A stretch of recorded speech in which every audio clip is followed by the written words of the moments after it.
Okay, so thank you very much for coming here. Uh, I've been in GERAD the first time 34 years ago. Well, changes, things changed a lot, for sure. Well, it was down the hill, now it's uphill. Um, I was thinking before making the presentation if I would give it in French or in English. I would prefer to give it in French, but I never gave this talk in French. And all the slides, they are in English.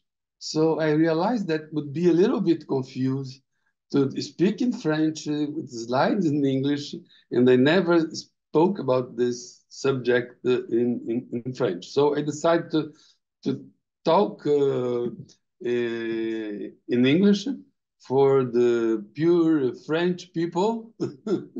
I apologize. Okay, I hope this is not a problem. Okay. So, Stefan? I will, and here, let me go Control L.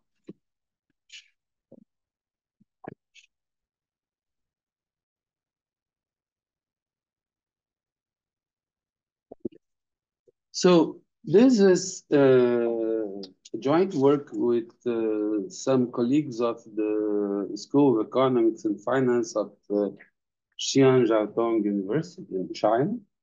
Okay, it's about dynamic scheduling of electronic sports tournaments.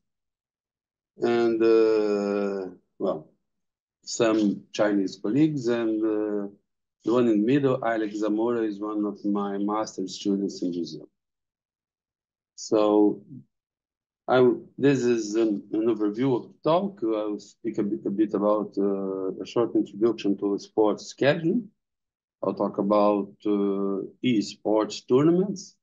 So about tournament designs, about rating teams with schedules of different strengths, and then dynamic scheduling and some results and implications of this proposal. So a short introduction to sports scheduling. Sports are a big business. We know that countries and cities battle for the rights to organize major events such as the Olympic Games and the Football World Cup. These events, they may bring thousands of jobs, urban generation, and economic opportunities for the hosts, if the resources are well used. In some cases, they are well used. In some cases, they are very badly used. And I have two good examples. One good example for me, two good examples are Barcelona, which improved a lot the city, and Beijing. Okay, I just spent more than a month in Beijing 2 months ago, and it's very nice. They have the Olympic Park, and there are always lots of activities in the park. Families are there. There are always competitions. There's always something going on. Okay, and the space is used for the city and for the people. There's always something going on until 10 in the evening, even in winter. A bad example is Brazil. This is the worst example I know. Okay, the Olympic Park in Rio de Janeiro is completely abandoned, was completely abandoned after the Olympic Games.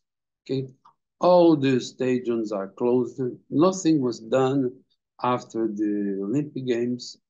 And for the World Cup, they built big stadiums for the World Cup, and no games in the stadiums after the World Cup because nobody wants to go to the football games in Brazil anymore. People want to see games in the TV because the players they're not in Brazil, they are in Europe. Okay, so the stadiums are completely empty. If there are not even games there. So it's completely waste of money, bad use of money. So some cases, good use of money, other cases, good use of money.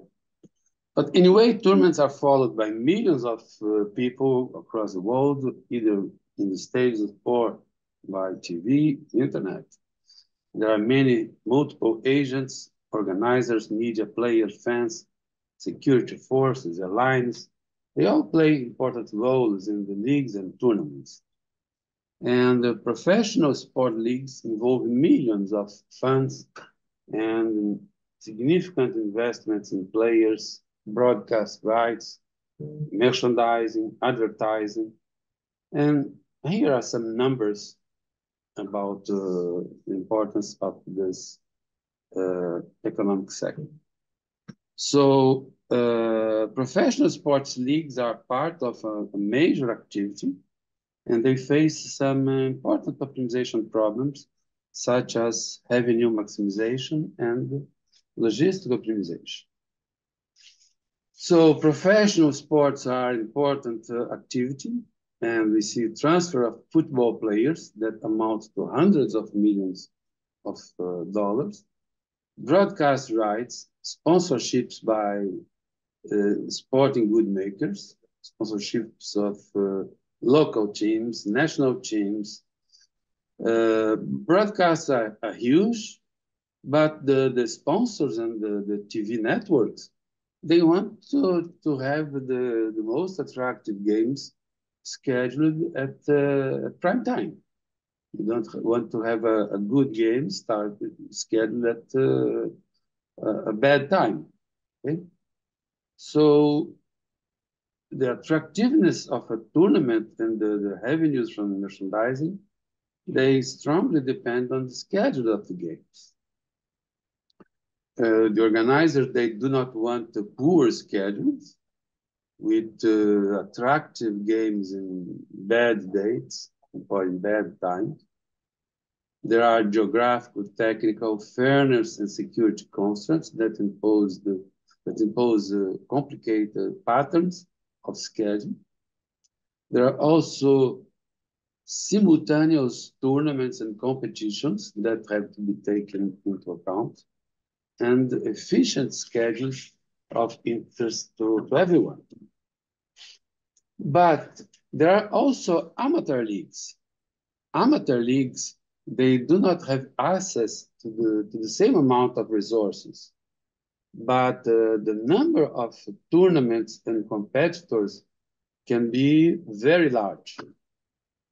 And they require coordination and logistic efforts. And the problems are different. And I worked during some time with a group of people that did the schedule of referees for amateur leagues in the US. Okay, so this is a very interesting problem because amateur leagues, they have hundreds of games that take place during the weekend in different divisions, and there are hundreds of teams in each league, while in professional leagues there are usually only 20 teams in each league. In every professional football league, you see 20, 22 at most, no more than that.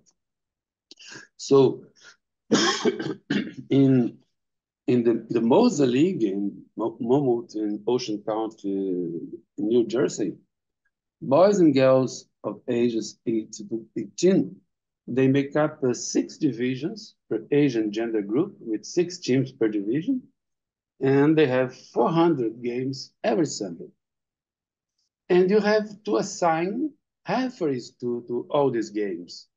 And what is interesting is that for the children 8 to 10 years old, each game requires only 1 referee. Young children, they do not create problems usually. Okay, so just 1 referee can solve all problems. And these referees do not need very good certification. They just take some lessons. Okay, they're good. Well, if you go to 12, 14, then you need 2 referees to make the things work more better, okay? And they need a better certification. They have to take more courses. When you go to the youth with 16, 18, okay, now you need 3 referees, as in professional leagues, 1 main referees and 2 side referees. And they need a strong certifications with lots of diplomas to be sure that they will do a good job. So you need more referees depending on the age of the players, and more certified referees depending on the age of the players. Okay, so when you schedule the referees, you have to consider the age of the players for each game. So different ages, different certifications, and different number of referees. So this imposes different constraints. So same thing in California. In some leagues, you can have 500 games in a weekend, involve up to 10,000 players and hundreds of referees. So there is a very complicated logistic, because these referees, they are traveling from one soccer field to another. Okay, you have to coordinate the efforts to schedule everything. So it's a completely different problem. And so a typical problem in amateur leagues is not the schedule of games, but is this assignment of referees to games. So it's a completely different problem. So sports scheduling, they attract the attention of research in areas such as management science, OR, scheduling, constraint programming, graph theory, combinatorial optimization, and computer science. And different optimization techniques have been applied to solve problems. Exact and approximate approaches, composition, integral programming, constraint programming, heuristics, hybrid methods. And these schedules, they have to meet various criteria, various optimization criteria, in order to maximize revenues, ensure the fairness and the attractiveness of the games, and to keep the interest of both the media and the fans. Schedules have financial implications.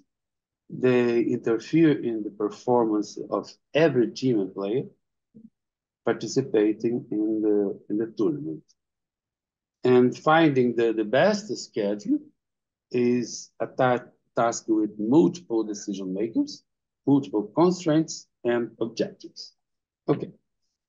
So main typical problem is in sports schedule is therefore to determine the date and time and the venue in which each game of a tournament will be played. So this is the main or the typical problem in sports scheduling, mainly in professional sports, in professional leagues. So these are some of the problems we have worked with. There are applications in football, baseball, basketball, volleyball, cricket, ice hockey, some developed by people from Montreal, table tennis. So there are applications in any kind of sport. We have worked with real-life applications in the scheduling of Brazilian football, soccer. And we developed the software that was used during 3 or 4 years in Brazil. And it was a mixed integer programming model. And what was interesting with this experience is that every year, the Brazilian Soccer Federation, they changed the objective function. So this was very good for us because we had a new contract every year. Okay. So they could not use the same software from one year to the other. And this was very good for us. After this experience, What was the reason for determining the objective of the interesting. For instance, in the first year, they were interested in maximizing the number of games that could be broadcast by TV, because there was not yet too much cable TV, so they were interested to broadcast by regular TV. Okay? So that was the basic TV. So in 2010, there was the World Cup.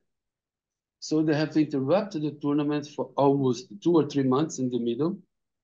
So there were very few weekends, very fewer dates to play the tournament. So the schedule was much more tight.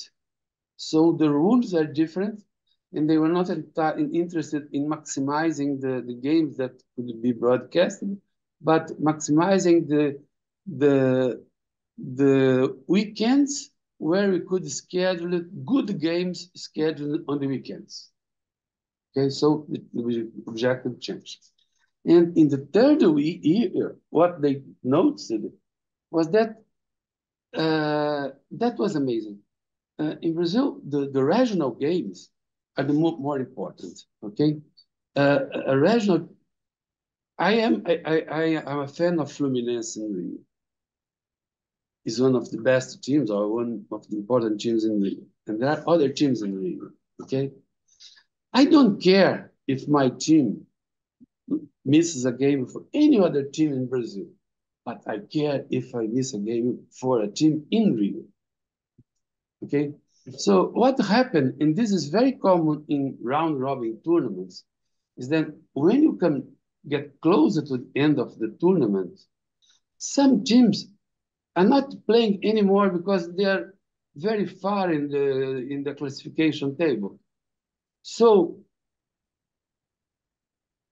if you are playing against a team from your own state, oh, I will not play seriously against this team, because if I play seriously against this team, it will be good for the team of my city.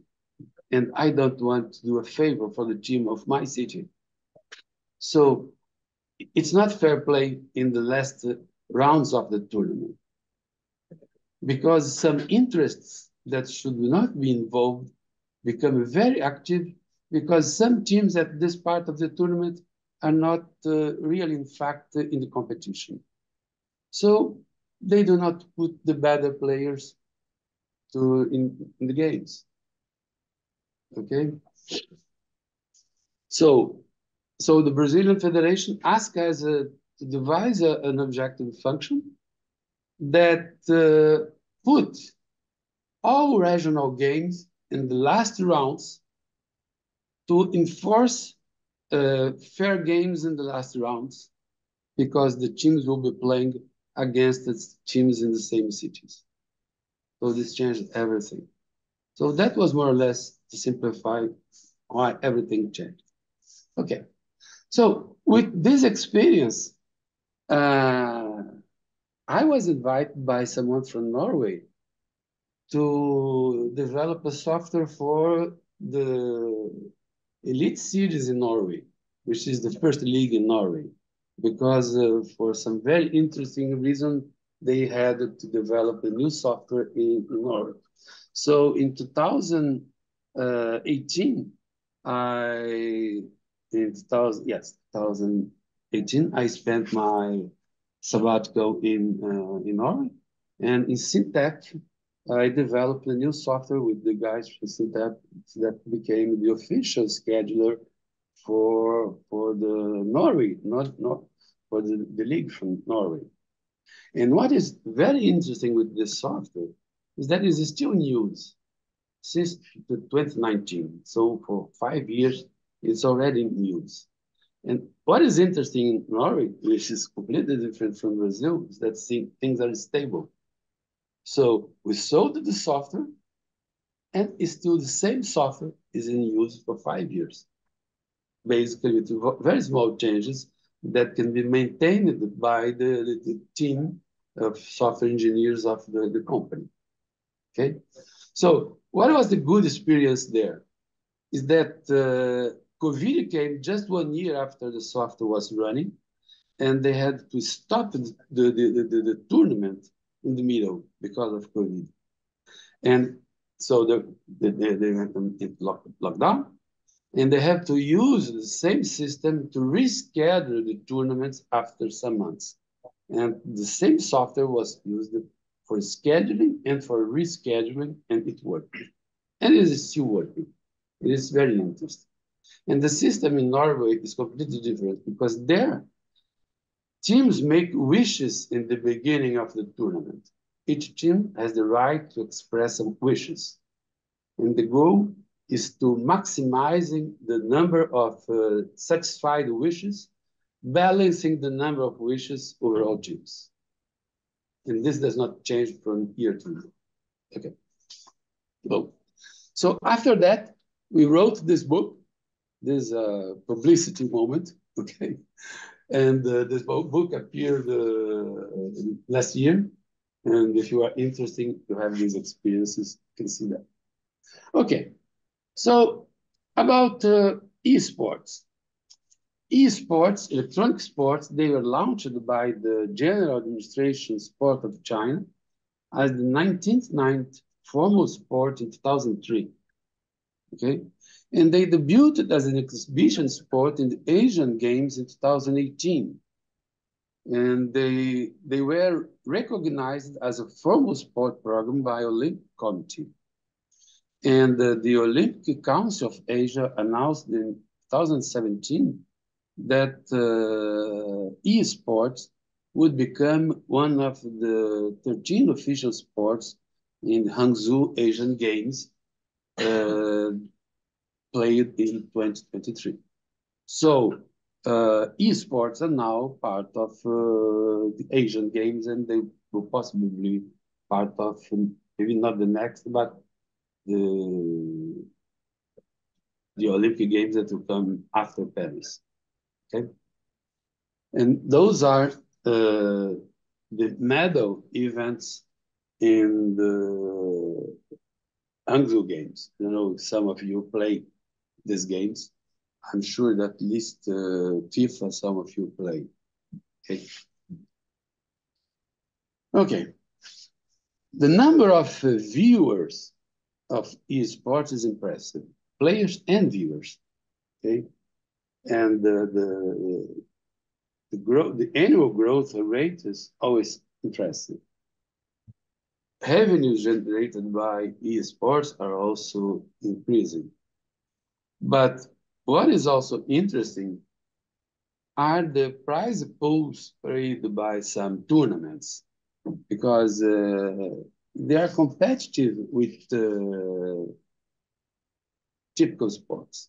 Okay, of course, there are some sports like the Champions League that pay very high prize pools, but other esports such as Fortnite and Dota 2, they are competitive with other sports. Okay. So esports and traditional sports differ in some dimension. For instance, in the physicality, of course. Some people say that traditional sports, they involve large groups of muscles, while esports, they involve groups of small muscles, fingers, for instance. Okay. Another difference is that traditional sports, you don't depend on any particular maker. Football ball, for instance, there are several makers. Okay, Adidas, Nike, and so on. Okay, but when you go to any kind of electronic sports, there is only one maker for each software for each specific game. Okay, so this makes a difference. It depends from specific makers. The formats of these tournaments are different. The way they are played. Some are played on stadiums, some tournaments that move from one arena to another, while esports, usually they are played in the same arena, or they are played over the internet. Okay, and people see over the internet. So what we're interested in this work is a dynamic approach for scheduling esports tournaments that will schedule the tournament round by round and not schedule a full tournament before the tournament starts. So the idea is to optimize round by round to make the tournament more attractive. Okay. So about the tournament designs. The tournament design or tournament format may have a strong influence on its outcome and on the uncertainty of a tournament. And low uncertainty of outcome may mean that fan, broadcast, and sponsor interest will not be maximized. The stronger the uncertainty, the more interest people have on in the tournament. If you know who's going to win a competition, you don't have interest for this competition in principle. Okay. So there are basically three main designs: round robin, knockout, Swiss system, and some variations and hybrids. So the mostly known tournament design is round robin.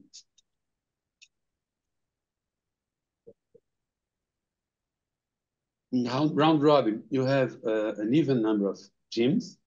Each competitor plays the same number of games with every other competitor. And most leagues play either a single or a double round robin tournament. Every team plays once or twice against everyone. And the number of rounds necessary to schedule all games in a compact single round robin is n-1 if you have any teams, any competitors. So in principle, a round robin tournament would be the fairest way to determine the champion from a tournament. Why? Because all competitors play against all other ones. Why it's not necessarily fair? Because, as I told about for the Brazilian tournament, at the end, many games become unimportant because you already know that some teams are not in the competition. So these teams lose the interest for the tournament. So they do not place fair the final games. So this is one of the reasons why round robin tournaments are not fair at the end.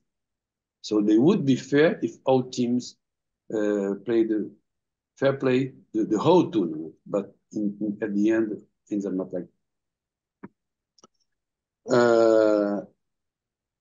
One advantage is that competitors are not eliminated at any time. They go to the end, but they can be very long compared with other formats. And what I said, they can suffer from later scheduled games, potentially not having any substantial importance, which opens the door to manipulation of results. And many games may be uninteresting also due to the imbalance between the opponents. And competitors accumulated points during the tournaments, depending on their results, wins, draws, losses, and in some cases, their game scores.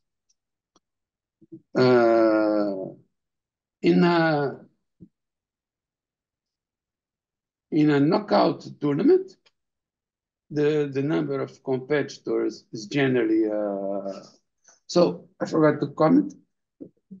Most football leagues, professional football leagues, are played as round robins. Okay?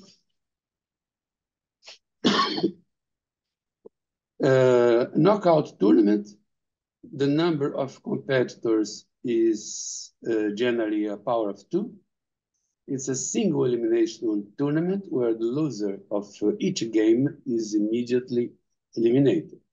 And each winner will play another winner in the next round until the final matchup. Well, there are some variants, double or triple elimination, but these are not very common. And this design allows many more competitors to participate in the tournament. And every game counts and is equally relevant for the two competitors. The winner gets all and the loser is eliminated. And most competitors are eliminated after 2 games. And the typical example are tennis tournaments. Tennis tournaments are knockout elimination tournaments. Okay?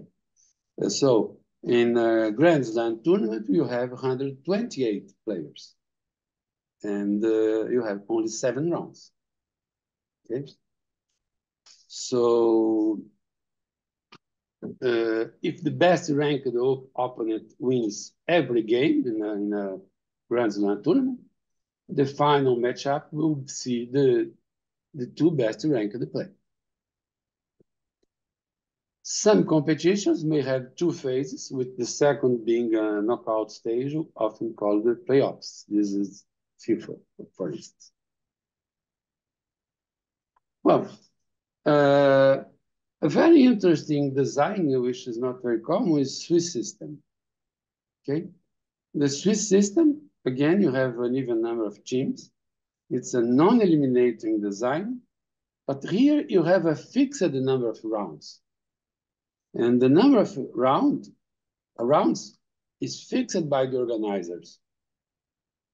And this number is considered shorter than the round robin and usually longer than a knockout tournament.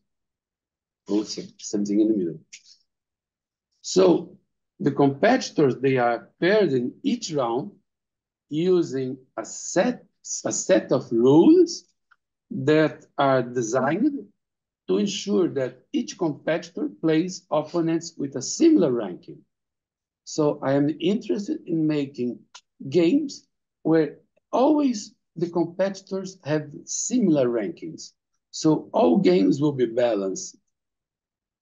Bad competitors will play with another bad competitor.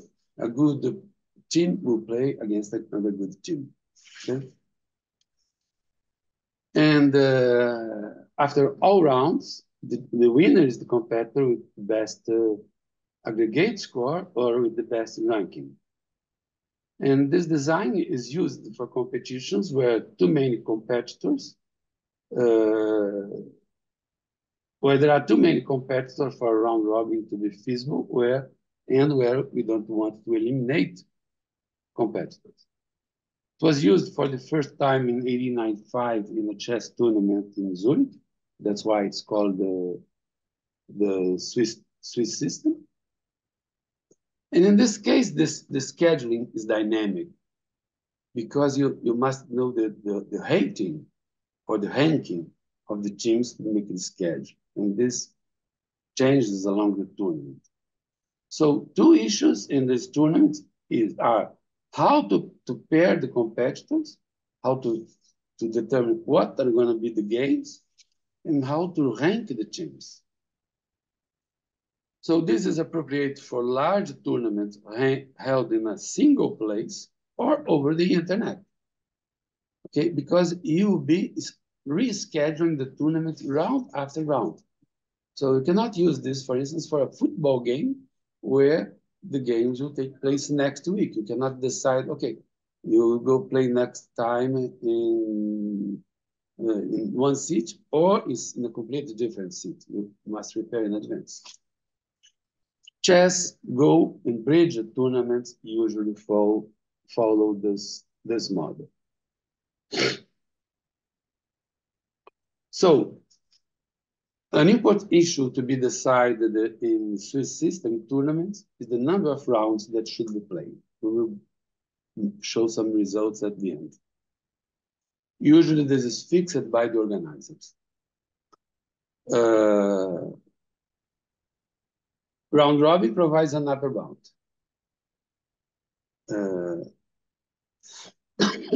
Knockout provides a lower bound.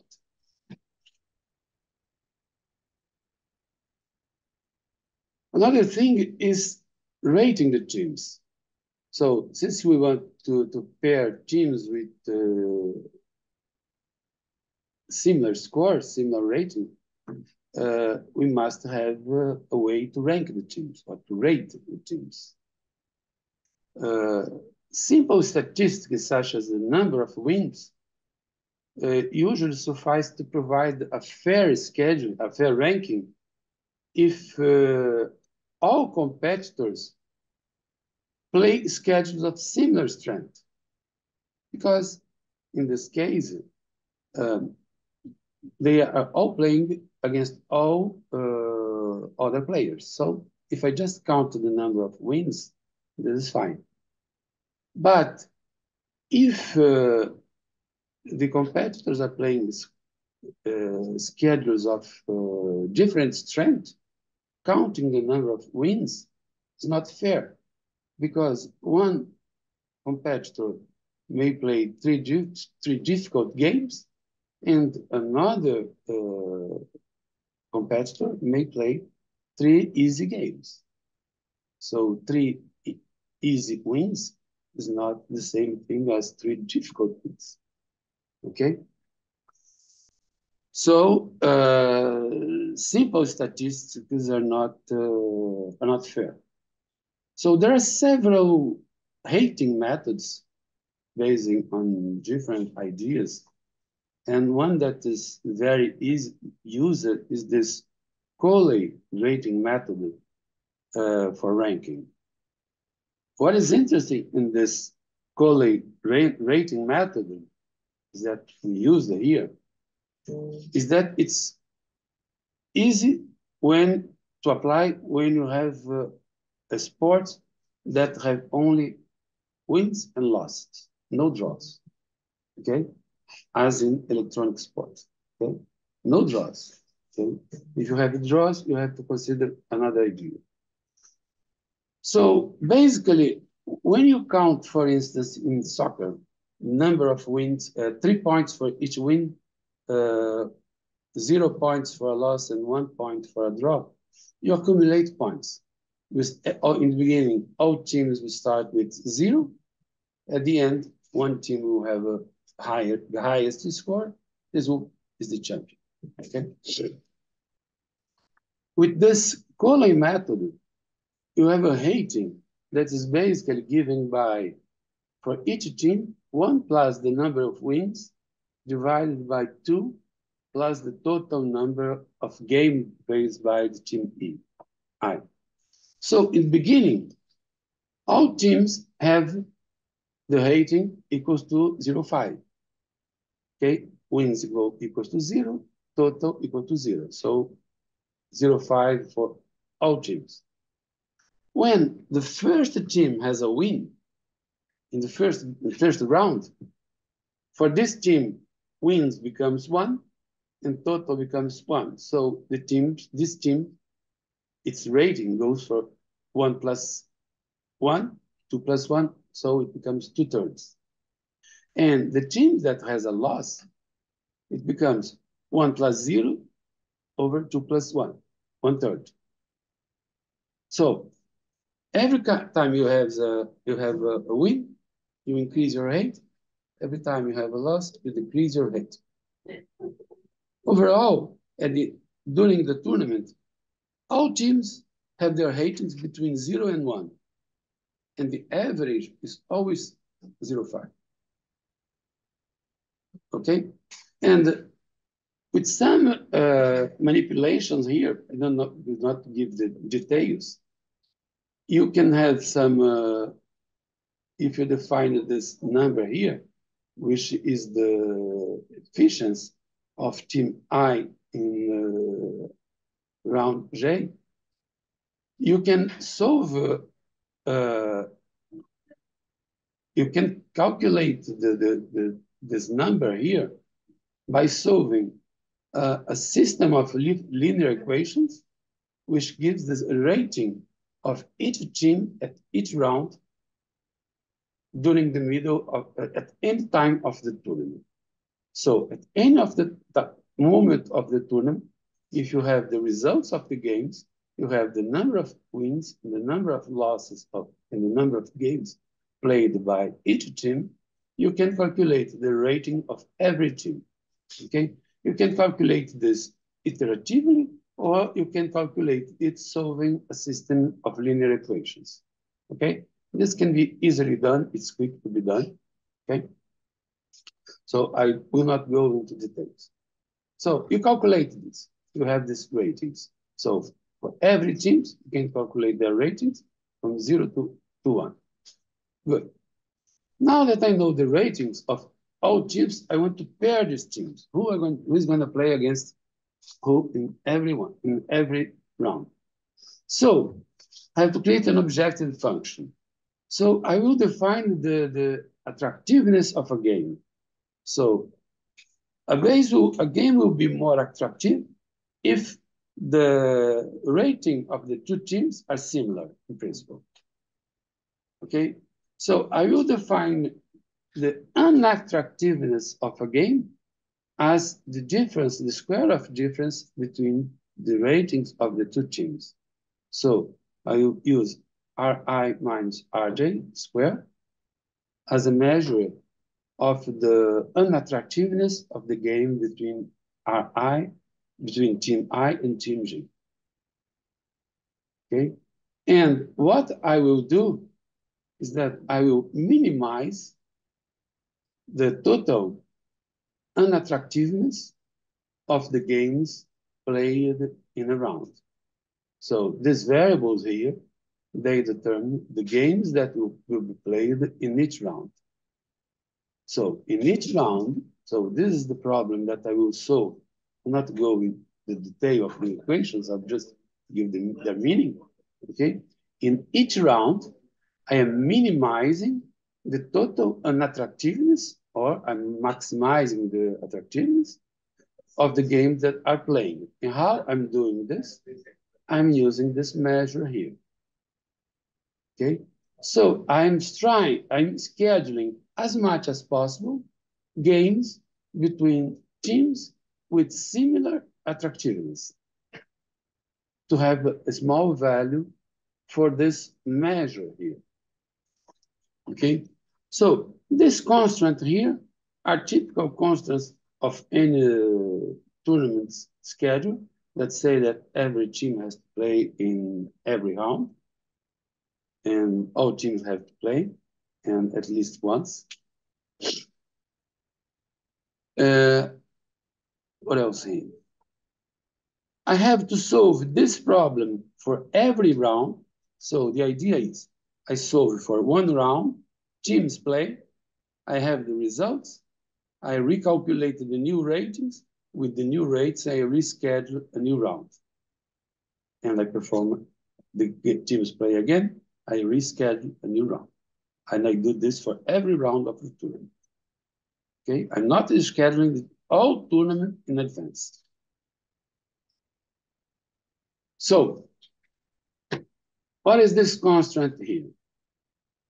Well, in some cases in Swiss tournament, I may say that I don't want game repetitions.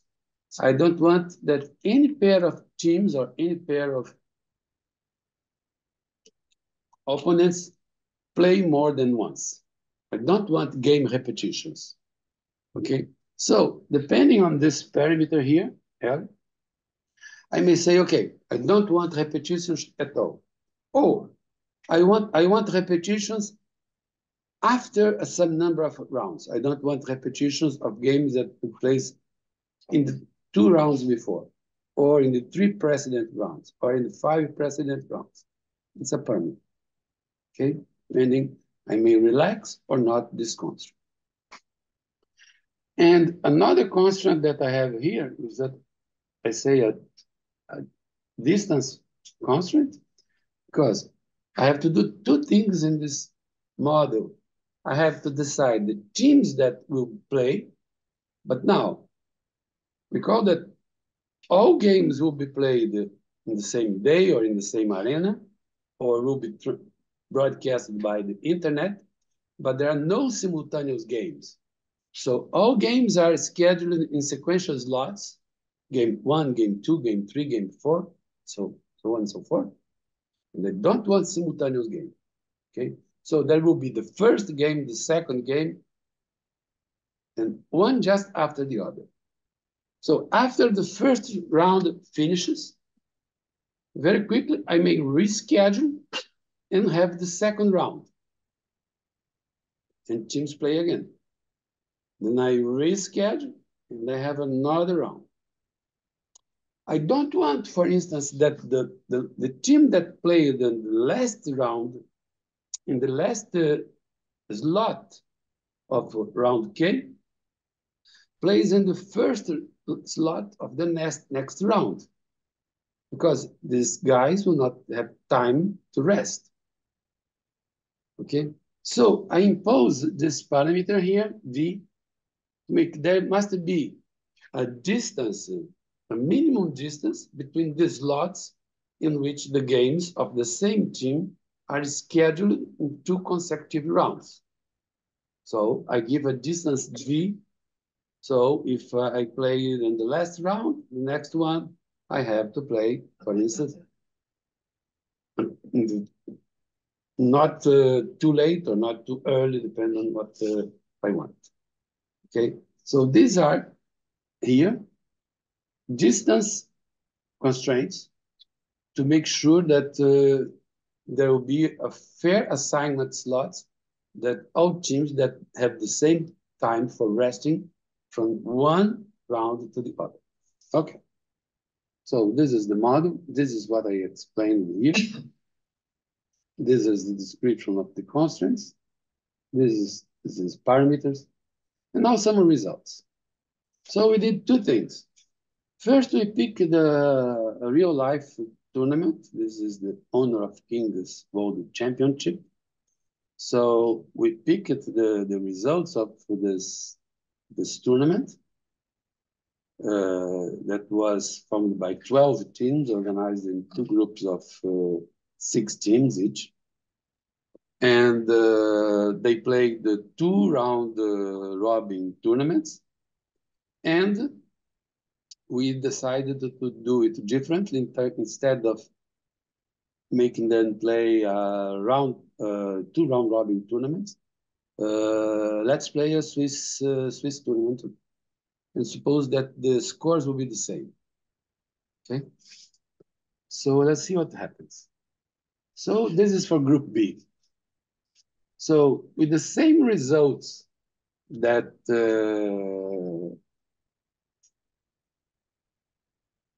observed in practice, the same actual results, these are the results obtained by the round robin tournament, okay, with 10 rounds.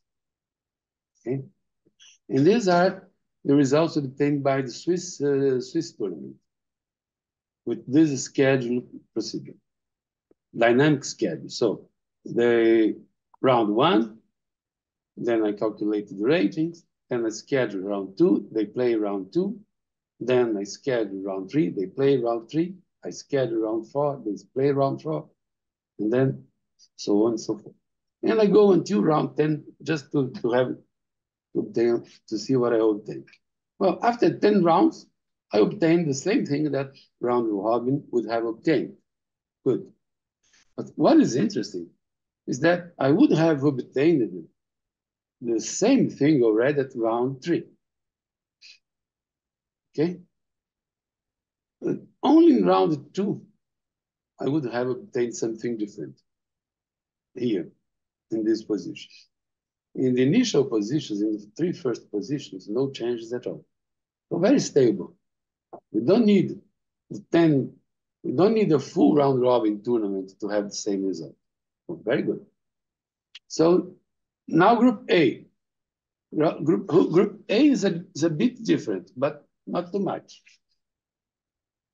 With group A, there is some variations. If you take a look at these positions in the middle here, there are some variations. There are no variations in the last place. And in the first and second positions, basically there are no variations, except for this team here. But after round 3, basically no variations, except here.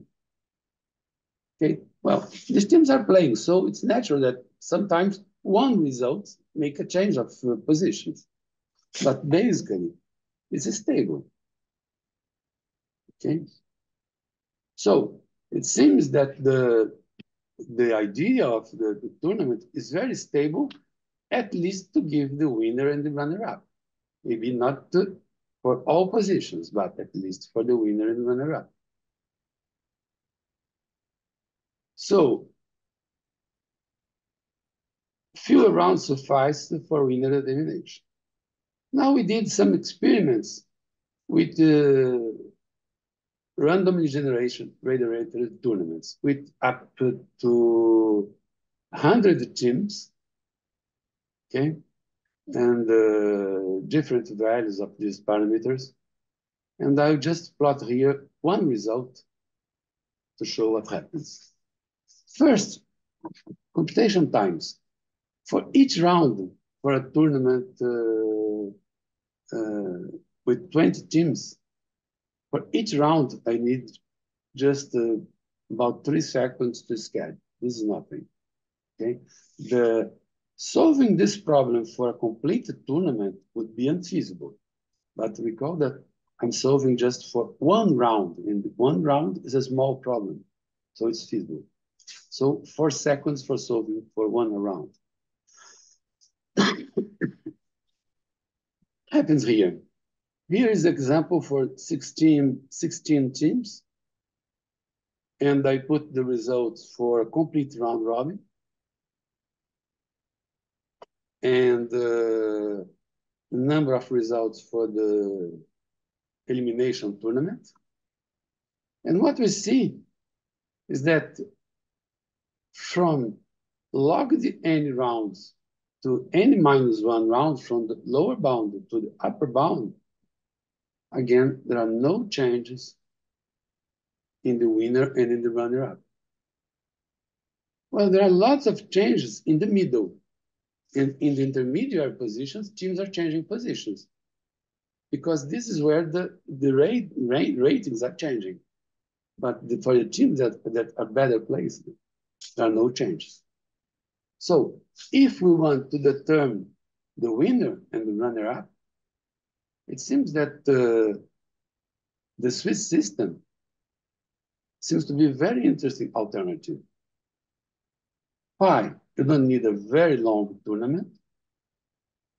You may have much more teams, and the results are stable if you want to determine the number of the winner and the runner-up. Okay?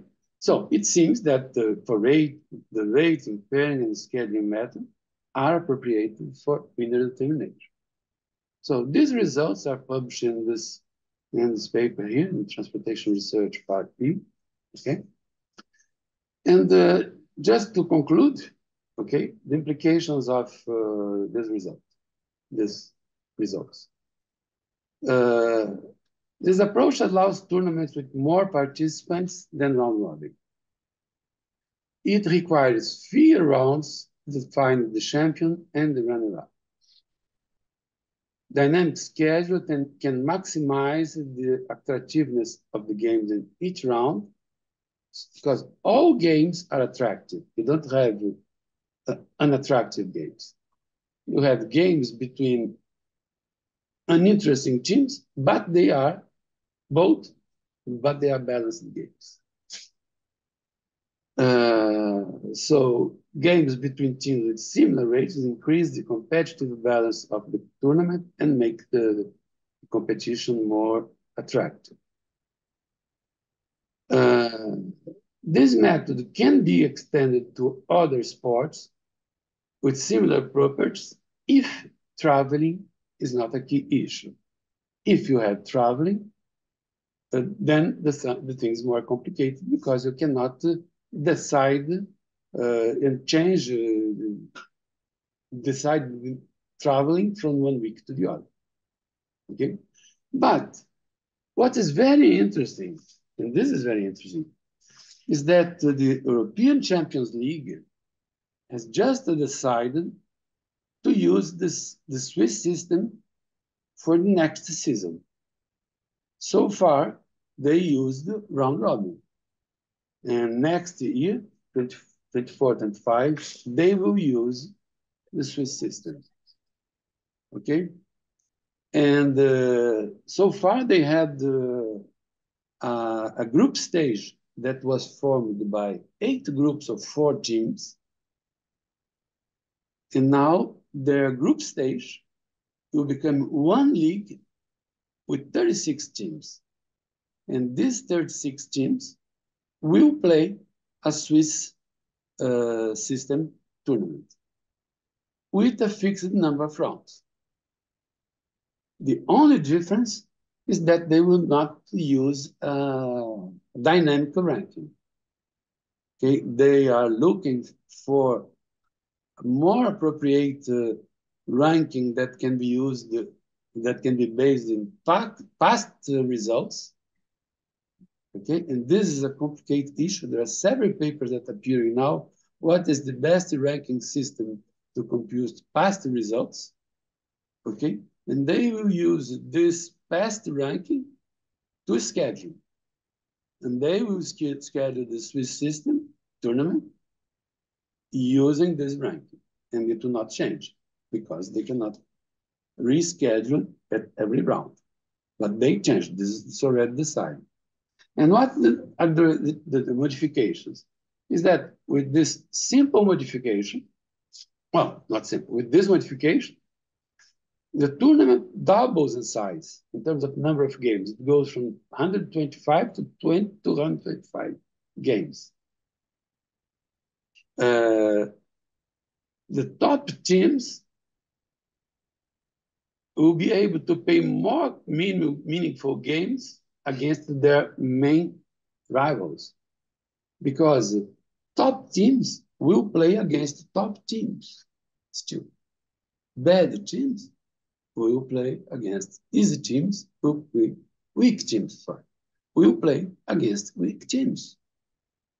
So with this new league, they will have much more strong games than before.